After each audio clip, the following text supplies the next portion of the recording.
ఉత్తర Korea అయితే అణ్వాయుధ పరీక్షలకైతే సిద్ధమవుతుంది.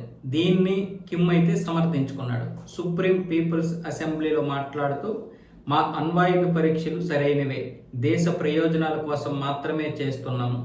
శత్రు దేశాలు ఎలాంటి పరీక్షలైనా చేసుకోవచ్చు, లేకపోతే ఏ విధమైనటువంటి యుద్ధాలైనా చేసుకోవచ్చు. కానీ మేము కూడా శత్రు దుర్భేద్యమైనటువంటి దేశంగా ఉండడం కోసం మమ్మల్ని మేము తీర్చిదిద్దుకోవడానికి ఈ పరీక్షలు సరైనవిగానే భావిస్తున్నామని కిమ్ సుప్రీం పీపుల్స్ అసెంబ్లీలో మాట్లాడినట్లుగా దక్షిణ కొరియా అయితే ఆరోపిస్తుంది. దానికి కిమ్ కూడా వత్తాసు పలికినట్లుగానే తెలుస్తుంది. మరి మా యొక్క బలం ఏంటో ప్రపంచ దేశాలకు తెలియాలి, శత్రు దేశాల నుంచి మమ్మల్ని మేము కాపాడుకునే విధంగా మేము ఉండాలి కదా అన్న విధంగా కిమ్ సుప్రీం పీపుల్స్ అసెంబ్లీలో మాట్లాడినట్లుగా అయితే తెలుస్తుంది. సో ఇప్పుడు జరుగుతున్నటువంటి యుద్ధం గురించి, ముఖ్యంగా ట్రంప్ గురించి ఒక నరరూప రాక్షసుడు చేస్తున్నటువంటి యుద్ధంగా అభివర్ణించినట్లు కూడా మాట్లాడుకుంటున్నారు.